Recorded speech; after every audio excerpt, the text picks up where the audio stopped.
Hello दोस्तों, नमस्कार। कैसे हो आप? सब सही होंगे। तो अपन ने पिछली क्लास में अपन ने राजस्थान कला और संस्कृति के टॉपिक, राजस्थान के प्रमुख मेले और त्योहारों के बारे में चर्चा की थी। उसको आगे बढ़ाते हैं आज। अपन ने पिछली क्लास में राजस्थान के प्रमुख मेले और त्योहारों के बारे में जब चर्चा की थी तो अपन ने श्राद्ध पक्ष के बारे में बात कर ली थी, यानी कि अपना जो अ, आश्विन माह था उसका कृष्ण पक्ष समाप्त हो चुका था। ठीक है, आगे बात करते हैं अब।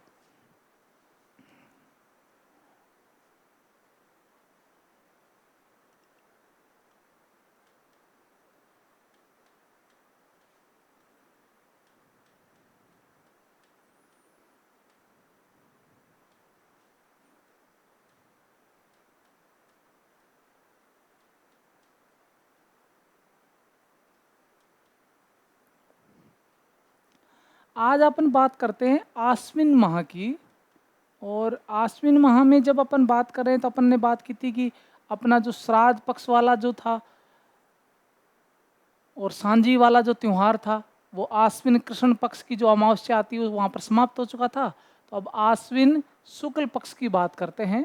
और आश्विन शुक्ल प्रतिपदा को,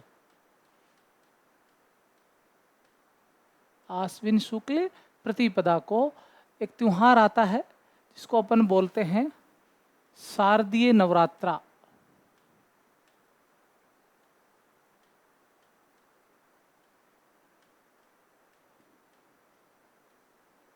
कौन सा त्योहार आता है? शारदीय नवरात्रा। ठीक है, यानी कि आश्विन माह है, शुक्ल पक्ष है, और शुक्ल पक्ष का जो प्रथम दिन है जिसको पड़वा बोलते हैं अपन, है ना, जिसको प्रतिपदा बोलते हैं, उस दिन नवरात्रे शुरू होते हैं। शरद ऋतु होती है तो इसको अपन क्या बोलेंगे? शारदीय नवरात्रा कहेंगे। ठीक है, थोड़ा सा एक बार सुनना इसको। देखो, नवरात्रा जितने भी अपन पढ़ेंगे, ठीक है, नवरात्रा के बारे में यदि बात की जाए तो दो दो नवरात्रा जो आते हैं वो तो गुप्त नवरात्रा होते हैं और दो अपने होते हैं प्रकट। ठीक है, प्रकट जो नवरात्रा आते हैं वो शुक्ल पक्ष के अंदर आते हैं और शुक्ल पक्ष में प्रतिपदा से लेकर नवमी तक।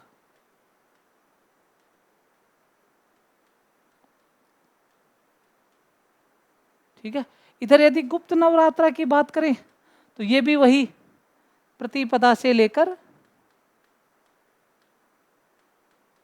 नवमी, और ये भी याद रखना है पक्ष कौन सा? शुक्ल पक्ष। ठीक है, देखो दो चीजें याद रखनी है इसमें। प्रकट जो नवरात्रा होता है ये वर्ष में दो बार आता है। एक तो आएगा आश्विन माह में,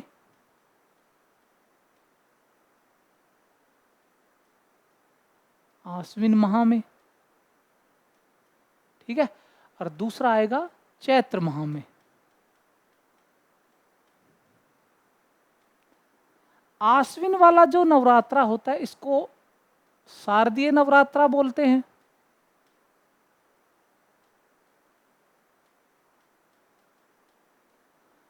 और जो चैत्र वाला होता है इसको वासंतीय नवरात्रा बोलते हैं।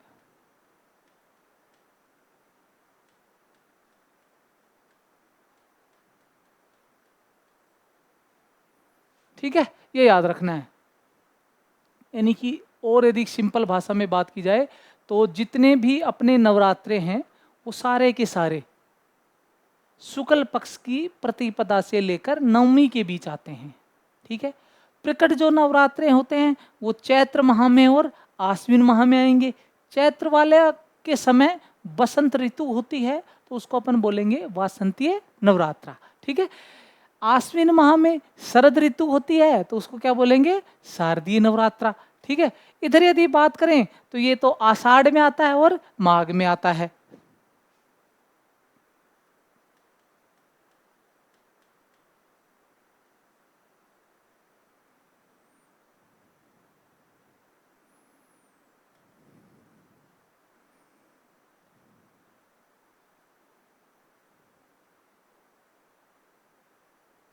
ठीक है, ये याद रखने हैं। इनके बारे में ज़्यादा क्या होता है, जानकारी रहती नहीं है लोगों को, और करते भी बहुत कम है। ये सभी करते हैं। और इसमें एक चीज़ और याद रखनी है अपने को कि नव दुर्गा की पूजा की जाती है। नव दुर्गा,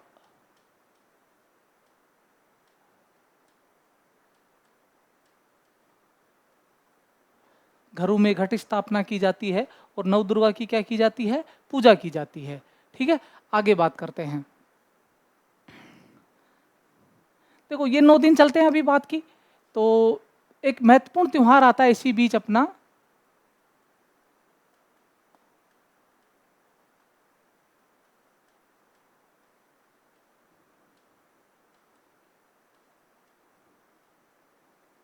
आश्विन शुक्ल अष्टमी।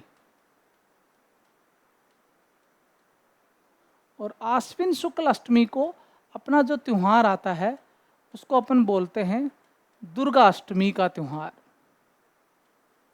कौन सा त्योहार बोलेंगे, दुर्गा अष्टमी। तो सिंपल सा याद रखना है, आश्विन शुक्ल अष्टमी को कौन सा त्योहार आ रहा है, दुर्गा अष्टमी का त्योहार आ रहा है। और दुर्गा अष्टमी के बाद में जो त्योहार आएगा, ठीक है, जिसको अपन रामनवमी बोलते हैं, ठीक है, महानवमी बोलते हैं, वो याद रखना है। नवमी को रामनवमी, आश्विन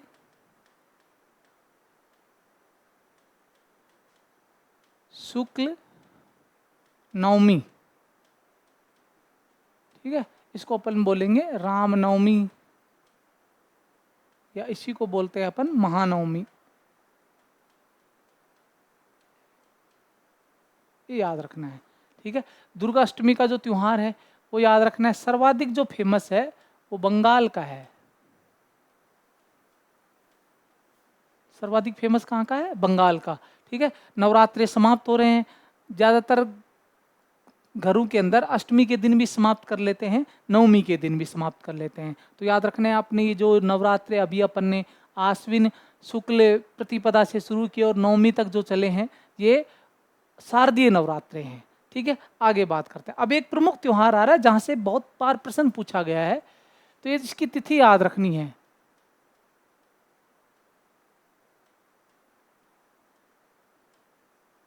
आश्विन शुक्ल दशमी, आश्विन शुक्ल दशमी को कौन सा त्योहार मनाया जाता है, फेमस है दशहरा।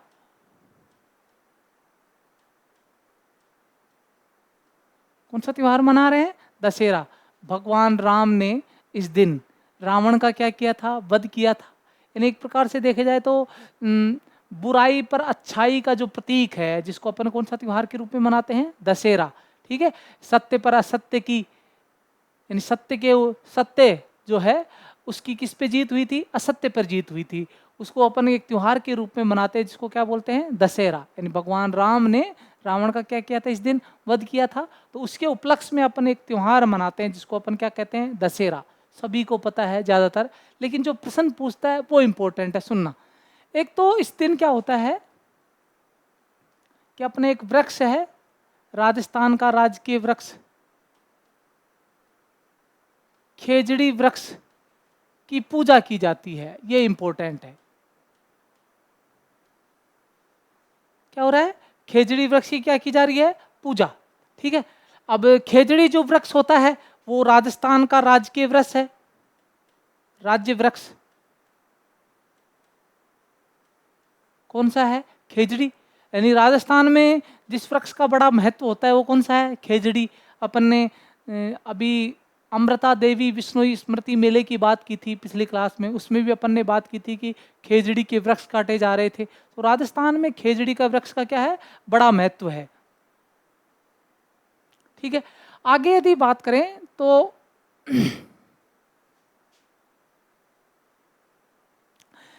खेजड़ी के वृक्ष की जब पूजा की जाती है तो साथ में एक त्योहार और आता है, यानी कि एक इम्पोर्टेंट और है इसके अंदर, जिसको अपन बोलते हैं हथियारों की पूजा की जाती है।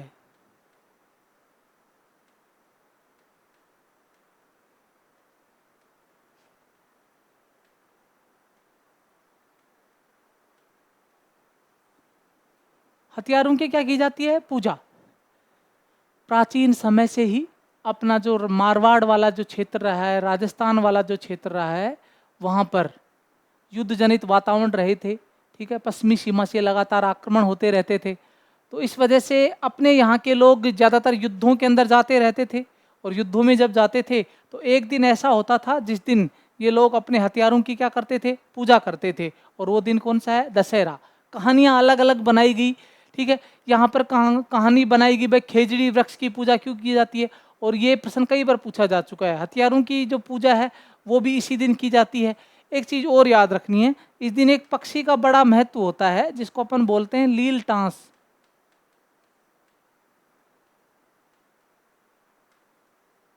ठीक है, या जिसको अपन सुगन चिड़िया बोलते हैं।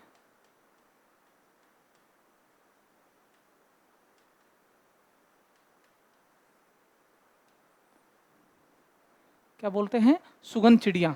और सुगन चिड़िया जब बोलते हैं अपन इसको, तो एक राइटर हुए अपने राजस्थान के, ठीक है, जिसका नाम था कन्हैया लाल सेठिया।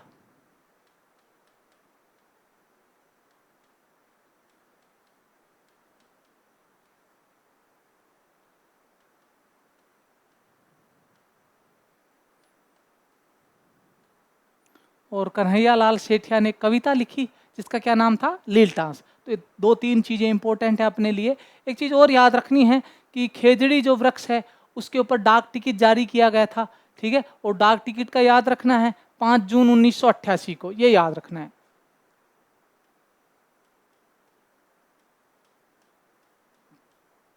5 जून 1988 को खेजड़ी के वृक्ष पर क्या जारी किया गया था? डाक टिकट जारी किया गया।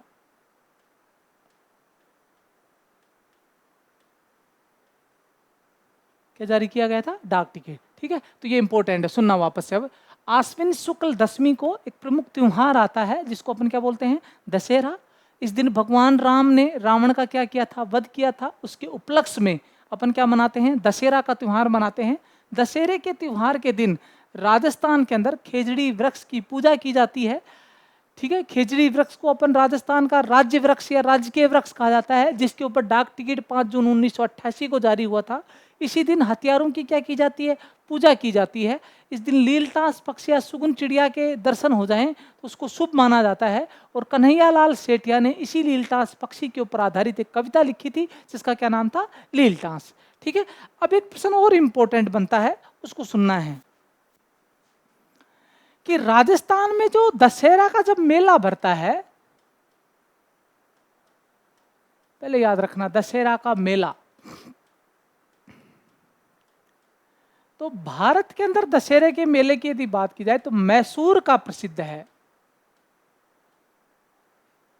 मैसूर कर्नाटक के अंदर,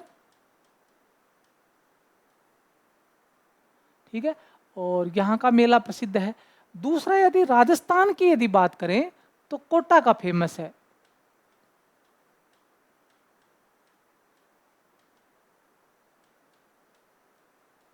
कहां का फेमस है? कोटा का, ठीक है। ये याद रखना है कि राजस्थान में यदि दशहरा प्रसिद्ध है तो कहां का फेमस है?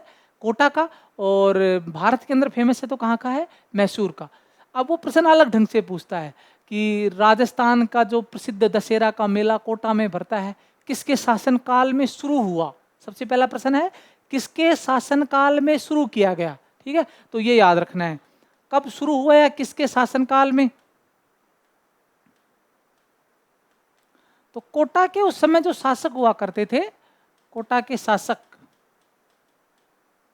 वो थे माधो सिंह।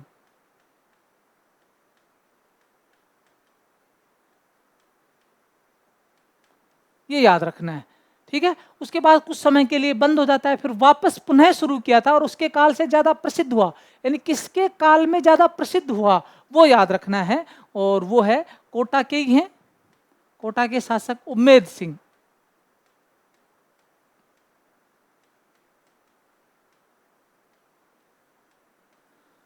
तो उम्मेद सिंह के काल में क्या हुआ था? प्रसिद्ध। दोनों क्वेश्चन इंपॉर्टेंट हैं, ये याद रखना है, ठीक है, कि कोटा का दशहरा का मेला किसके शासनकाल में शुरू हुआ। तो याद रखना है कोटा के उस समय शासक हुआ करते थे माधो सिंह। शाहजहाँ के काल की घटनाएं हैं, शाहजहाँ के समकालीन शासक हुआ करते थे कोटा के अंदर माधो सिंह, उसके काल में शुरू हुआ है। बाद में कुछ समय के लिए बंद कर दिया गया था, और फिर बाद के अंदर जब उमेश सिंह प्रथम का शासनकाल आता है, उससे लगातार, उसके बाद लगातार यहाँ पर कोटा के अंदर दशहरा का मेला पर रहा है। तो किसके काल में ज्यादा प्रसिद्ध हुआ तो उमेश सिंह करना है, किसके काल से शुरू हुआ तो करना था क्या, माधो सिंह। ठीक है, ये अपना कोटा का कौन सा मेला था, दशहरा वाला मेला था। ठीक है, आगे बात करते हैं। आश्विन पूर्णिमा, अगली जो अपनी तिथि आती है उसका क्या नाम है, आश्विन पूर्णिमा। और आश्विन पूर्णिमा को अपना जो मेला भरता है, नहीं, जो त्योहार आता है, इसको अपन बोलते हैं रास पूर्णिमा। इसको अपन बोलते हैं शरद पूर्णिमा।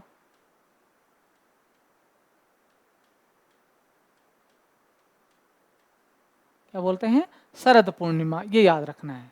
ठीक है, अब देखो एक बहुत इंपॉर्टेंट है, समझने की भी चीज है, सुनना। अपने यदि पूरे पूरे वर्ष के अंदर बात करें तो अपने हर माह में एक पूर्णिमा आती है, तो अपनी टोटल जो पूर्णिमा होंगी वो 12 पूर्णिमा होंगी।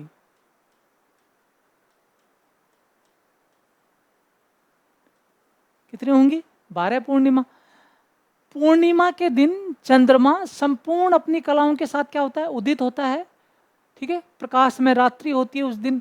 और देखा जाए तो पूर्णिमा के बाद जब कृष्ण पक्ष शुरू होता है, चंद्रमा धीरे धीरे उसका जो प्रकाश है वो क्या रहता है, कम रहता है। और उसके बाद एक दिन आता है जिस दिन चंद्रमा दिखाई नहीं देता है, जिसको अपन क्या बोलते हैं, अमावस्या बोलते हैं। अमावस्या के अगले दिन फिर वही शुक्ल पक्ष शुरू होता है, और शुक्ल पक्ष में चंद्रमा धीरे धीरे दिखना शुरू होता है, और एक दिन पूर्ण रूप से दिखाई देता है, जिसको अपन क्या बोलते हैं, पूर्णिमा। ठीक है, तो देखा जाए तो पूर्णिमा के दिन चंद्रमा का जो प्रकाश है वो सर्वाधिक होता है। लेकिन पूर्णिमा में कितनी होती है, 12। लेकिन उनमें से एक पूर्णिमा अधिक फेमस है, वो याद रखनी है, कौन सी है भाई, आश्विन पूर्णिमा वाली फेमस है। ठीक है, ऐसा कहा जाता है कि बाकी जितनी भी 11 पूर्णिमा है उस दिन तो चंद्रमा अपनी 15 या फिर कई जगह उसको 60 कलाएं भी कहा जाता है, कलाओं के साथ उदित होता है, के साथ उदित होता है।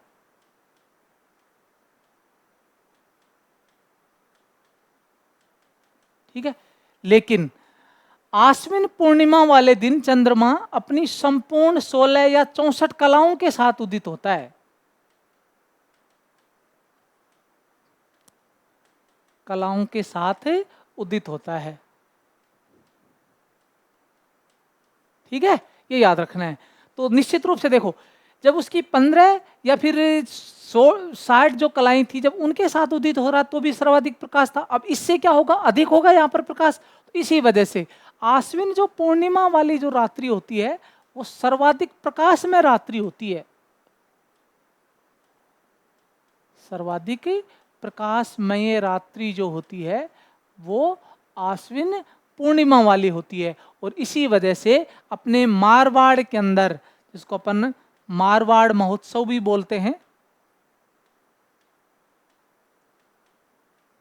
ठीक है, इसी को अपन मांड महोत्सव भी बोलते हैं, वो मनाया जाता है।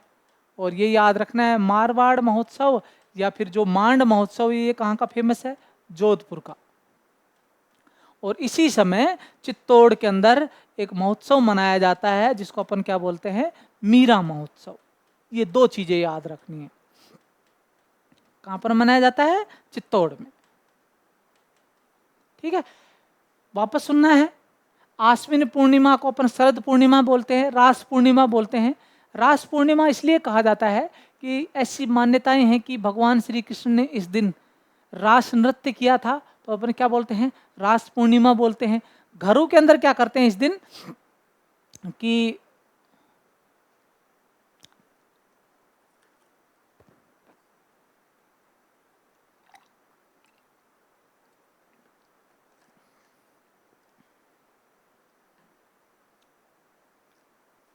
घरों के अंदर ऐसी मान्यता है कि इस दिन खीर बनाई जाती है।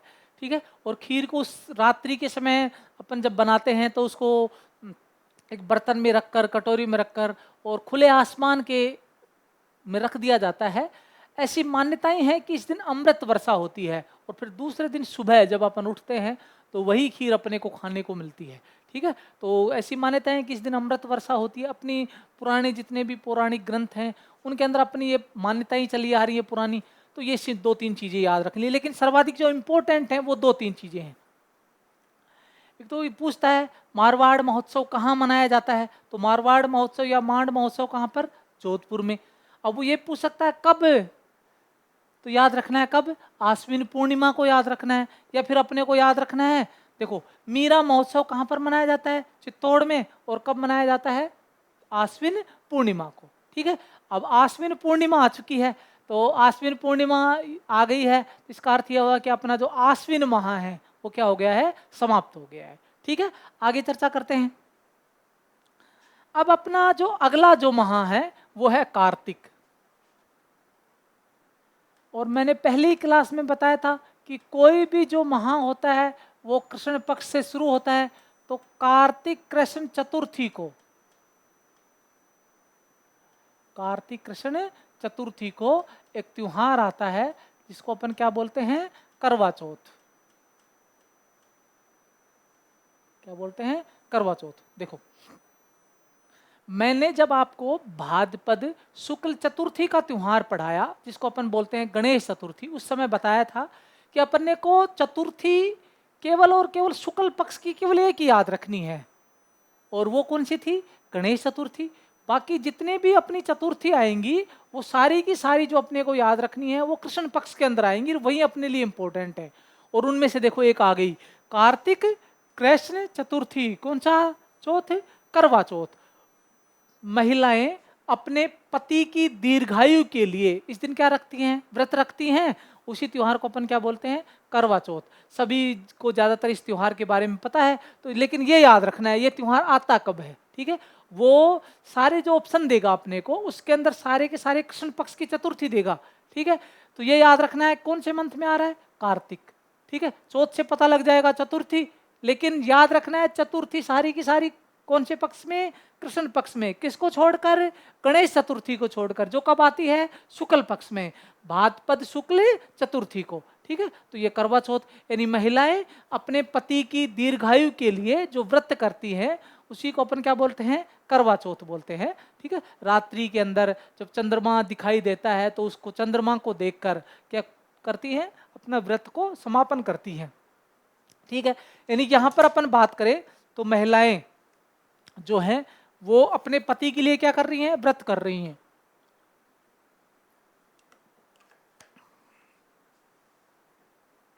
अपने पति के लिए क्या कर रही हैं, व्रत कर रही हैं।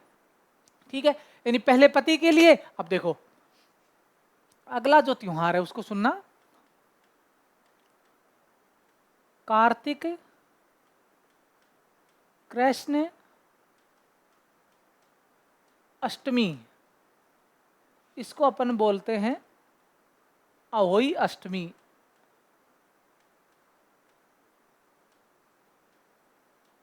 ना, गाँव में जिसको अपन होली आठे बोलते हैं वो अहोई अष्टमी। इसमें क्या होता है, संतान की लंबी उम्र के लिए,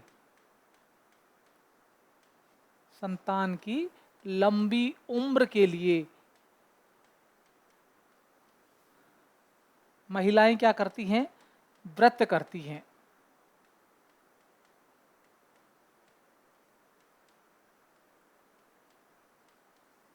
महिलाएं क्या करती हैं, व्रत करती हैं। यानी सबसे पहले कार्तिक कृष्ण अष्टमी को तो नहीं, सबसे पहले कार्तिक कृष्ण चतुर्थी को तो करवा चौथ किसकी दीर्घायु के लिए, पति की दीर्घायु के लिए।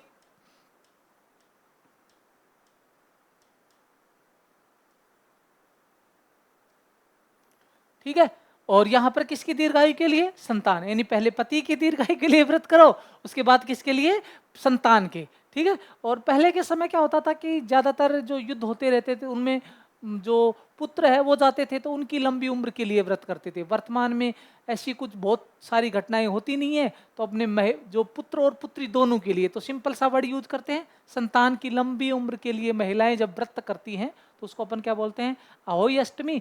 और अहोई अष्टमी का जो त्योहार है वो कब आता है, अपना कार्तिक कृष्ण अष्टमी को आता है। ठीक है, तो ये कार्तिक महीना चल रहा है, कृष्ण पक्ष चल रहा है, अष्टमी तक अपन आ चुके हैं। आगे बात करते हैं। अष्टमी के बाद देखो, कार्तिक कृष्ण त्रयोदशी, ठीक है, जिसको अपन बोलते हैं धनतेरस। क्या बोलते हैं? धनतेरस। ये याद रखना है, कई बार प्रश्न पूछा गया धनतेरस का त्योहार कब आता है, तो कार्तिक कृष्ण त्रयोदशी को आता है। देखो सुनना इसको, आज भी अपने मान्यताएं हैं घरों के अंदर, जो छोटे मोटे जो सामान होते हैं जिनको अपन घरों के बर्तन बोलते हैं, ठीक है, स्टील के, चांदी के, ठीक है, वो उनकी जो खरीदने की जो प्रथाएं हैं वो ज़्यादातर किस दिन होती है? धनतेरस के दिन। तो एक बार प्रश्न पूछा गया कि धनतेरस के दिन कौन सी धातु का बड़ा महत्व है या कौन सी धातु खरीदी जाती है, तो सोना चांदी ये सारे ऑप्शन में मिलेंगे, प्लेटिनियम जो जितने महंगे महंगे होते हैं वो नहीं करना है। अपने को याद रखना है इस दिन चांदी धातु का महत्व है।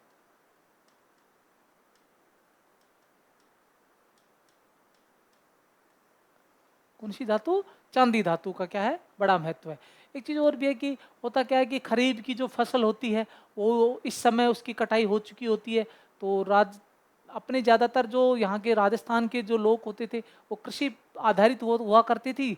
तो अपने होता क्या था कि जब फसल कट जाती थी उसको बाजार ले जाते थे, उसको जब बेचते थे तो उनके पास एक प्रकार से आय आती थी। और जब आय आती थी तो घर की जो ज़रूरतें जो सामान है वो इसी दिन उनको खरीदते थे। तो जब पैसे आएंगे तो जब खरीदारी होगी तो इस दिन लोगों के पास खरीफ की जो फसल हो बाजार में बेची जा चुकी थी, तब तक उनके पास पैसे आ चुके हैं, और पैसे आने के बाद ये इसी बीच त्यौहार आता है तो इस त्यौहार का महत्व और अधिक बढ़ जाता है कि इस दिन घर के जो आवश्यक जो सामान है उनकी खरीदारी की जाती है। तो ये याद रखना है। लेकिन धातु वाला याद रखना है, धातु कौन सी खरीदी जाती है? चांदी की। अगला त्यौहार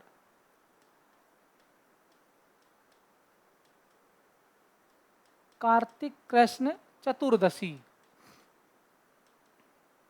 और कार्तिक कृष्ण चतुर्दशी को, जिसको अपन बोलते हैं रूप चतुर्दशी, है ना। और इस दिन त्योहार याद रखना है छोटी दीपावली। कौन सा दीपावली? छोटी दीपावली। देखो अभी फिर वापस वही चर्चा होगी कि भाई अपनी जो अर्थव्यवस्था थी वो कृषि आधारित हुआ करती थी, लोग कृषि आधारित ज़्यादा हुआ करते थे, खेतों में काम करते थे, फसल का जो काम है वो कंप्लीट हो जाता है। तो इस दिन क्या करते हैं लोग, घरों की जो साफ सफाई है वो कंप्लीट कर देते हैं, नए वस्त्र पहनते हैं, ठीक है, और इसी वजह से यानी सज संवरते हैं इस दिन। यानी कि सिंपल सीधी बात की जाए तो ब्यूटी पार्लर जाते हैं, तो इसी को क्या कहा जाता है? रूप चतुर्दशी, यानी सुंदर दिखते हैं। और अपने शास्त्रों के अंदर ऐसी मान्यता है कि इस दिन यदि ऐसा नहीं करते हैं, नए कपड़े नहीं पहनते हैं, घरों की साफ सफाई नहीं करते हैं, तो उसको नरक के अंदर जगह मिलती है। तो इसको अपन नरक चतुर्दशी भी बोलते हैं।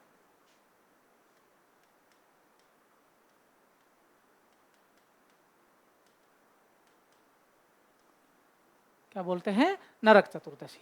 ठीक है, तो ये याद रखना है। ठीक है, आज की क्लास में इतना ही, आगे बाद में चर्चा करेंगे।